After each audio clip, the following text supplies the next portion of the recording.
죄를 이기는 삶이라는 제목으로 귀한 말씀 나누겠습니다. 오늘 본문은 요한일서 1장 5절에서 9절 말씀입니다. 우리가 그에게서 듣고 너희에게 전하는 소식은 이것이니 곧 하나님은 빛이시라.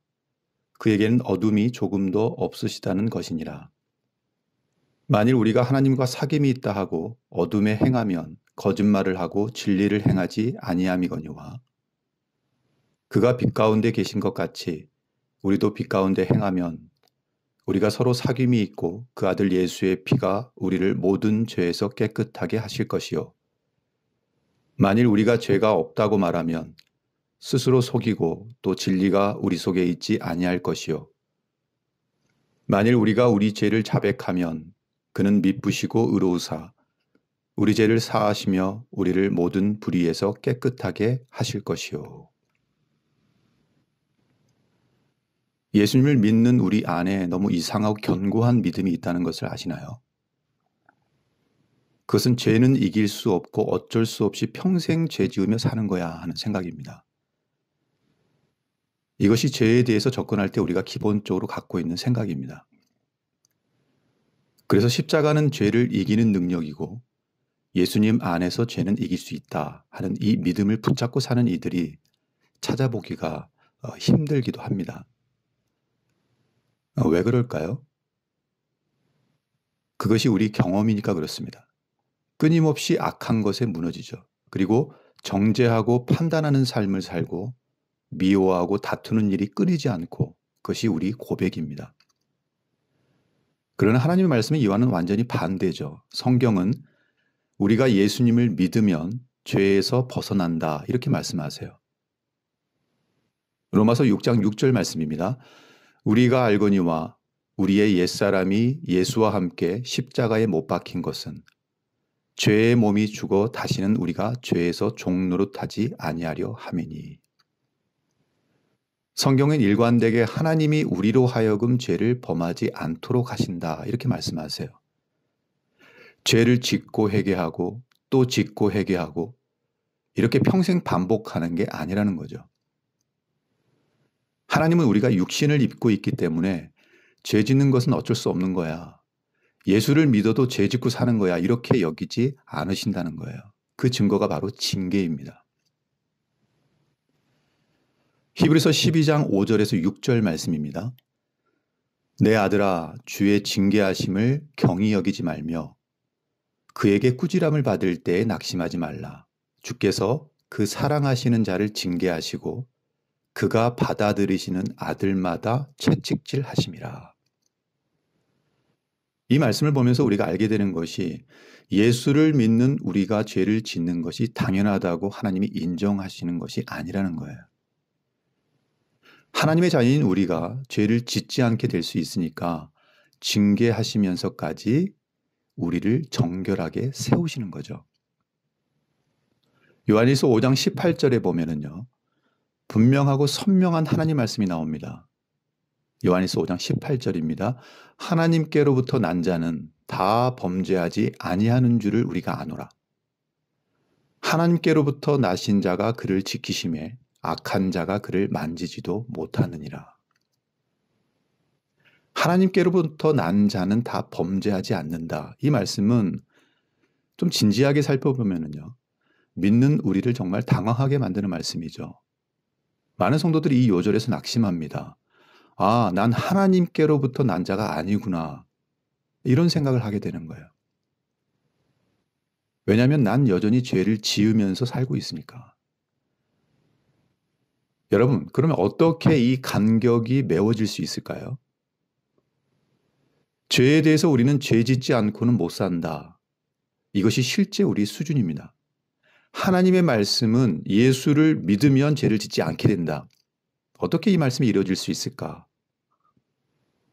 오늘 여러분과 나눌 말씀이 바로 이것입니다.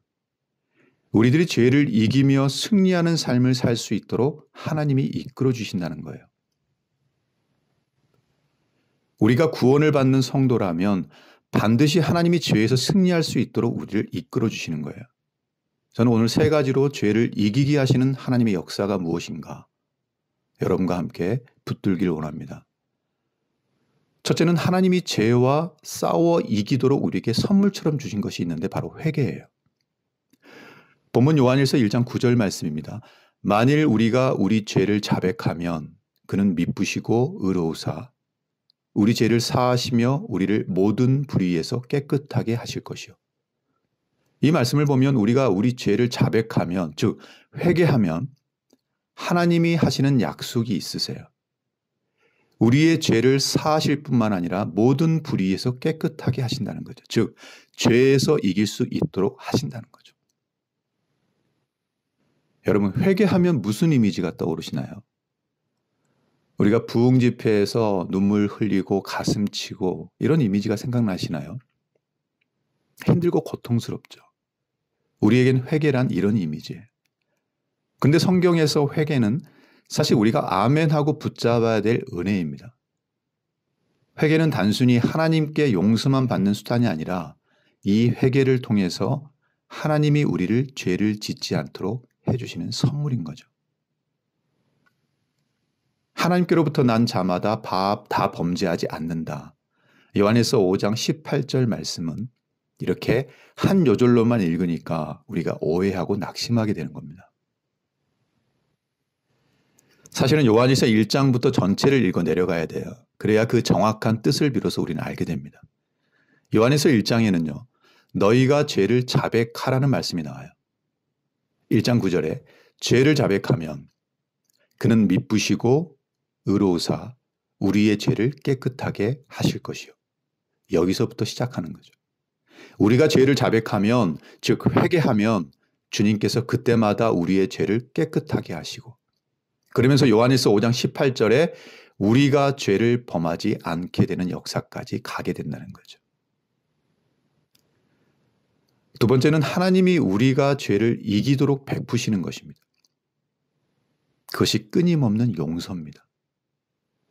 마태복음 18장에 베드로가 한 형제가 잘못하면 몇 번 용서해 주면 되겠습니까? 이렇게 물었을 때 예수님이 7번씩 70번이라고 용서하라 이렇게 말씀하세요.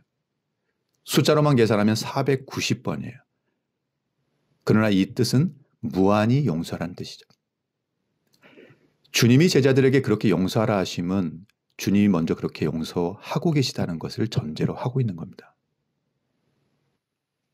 하나님은 우리가 어떻게 죄를 이기게 하시는가? 우리가 죄를 지었을 때 끊임없이 용서하심으로 우리가 죄를 이기게 하시는 겁니다. 서커스의 공중분해 아시죠?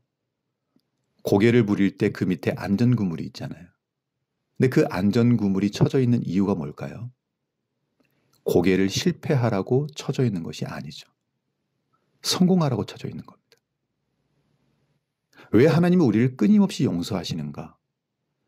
죄를 져도 돼서가 아니라 죄를 짓지 않고 승리하는 삶을 살도록 용서하시는 겁니다. 누가복음 15장에 탕자 이야기가 나옵니다. 근데 아버지는 한 번도 탕자를 향해서 방탕한 자라고 하지 않으세요. 잃어버렸던 내 아들, 다시 찾은 내 아들 이렇게 이야기하죠. 하나님은 우리를 어떻게 보실까요? 나의 자녀라고 보십니다. 주님은 한계를 두지 않으세요. 내가 잘못하고 회개하면 언제라도 용서해 주십니다. 주님 잘못했습니다. 또 죄를 지었습니다. 그러면서 주님을 보라는 거죠. 우리를 보시는 예수님은 눈을 가리시는 예수님이세요. 나는 너를 죄인으로 보지 않겠다. 그리고 그 주님을 우리가 주목하는 순간에 뒤집어지는 거죠. 더 이상 죄의 종로로 타지 않게 되는 겁니다. 그래서 우리들은 정결하게 살고도 절대로 교만해질 수가 없는 거예요. 왜냐하면 죄 안 짓는 것은 자기 힘으로 되는 것이 아니라 전적으로 주님이 함께 하시는 것만으로만 된 것이기 때문에 그렇습니다. 정결하게 살아도 다른 사람 죄 많이 짓는 것으로 정죄하지 않습니다. 왜죠? 육신으로는 그 사람이나 나나 똑같기 때문에. 단 하나 주님을 바라보는 눈이 뜨인 것 때문에 그 사람처럼 못하는 것뿐입니다. 세 번째는 죄를 이기게 하시는 하나님의 역사가 바로 공동체를 주시는 것입니다. 본문 7절 말씀이에요. 그가 빛 가운데 계시는 것 같이 우리도 빛 가운데 행하면 우리가 서로 사귐이 있고 그 아들 예수의 피가 우리를 모든 죄에서 깨끗하게 하실 것이요. 빛 가운데 사귀는 공동체를 통해서 하나님은 우리가 죄를 이기게 하십니다. 야고보서에 보면 야고보 사도가 성도들에게 특별한 부탁을 합니다. 그것이 서로 죄를 고백하라는 거예요. 야고보서 5장 16절 말씀입니다. 그러므로 너희 죄를 서로 고백하며 병이 낫기를 위하여 서로 기도하라. 의인의 간구는 역사하는 힘이 큼이니라. 초대교회는 왜 강력했을까? 죄를 고백하는 공동체. 이 하나님의 역사를 알고 경험했기 때문에 항상 부흥의 시기에는 죄를 이기는 공동체가 일어났습니다. 우리도 하나님이 베푸신 공동체의 능력을 경험하며 살아야 되는 거죠. 사랑하는 군우 여러분, 빛 가운데 교제하는 공동체 너무 중요합니다. 우리가 서로 고백하며 자신을 드러내면서 죄를 이기고 승리하는 삶을 살게 되는 것입니다. 하나님이 이미 우리에게 주셨습니다. 공동체에서 나의 죄를 고백하고 나눠야 됩니다. 그리고 내가 그런 공동체를 세워야 될 줄로 믿습니다. 여러분, 죄를 이기는 삶 반드시 경험하십시오. 그리스도인이 세상에서 구별된 삶을 산다는 것은 죄를 이기는 삶을 산다는 것입니다. 하나님과 동행하는 삶에 나타나는 것이 죄와 싸우고 이기는 삶이에요. 11월 한 달도 하나님이 인도하시는 은혜를 온전히 누리는 삶이 되시기를 축복합니다. 하나님 아버지, 더 이상 죄의 종로로 타지 않고 진정 주의 종이 되게 하여 주옵소서. 지속적인 회개의 삶을 살게 하시고 나의 회개를 받아주시는 신실한 주님만을 붙잡고 살게 하여 주옵소서.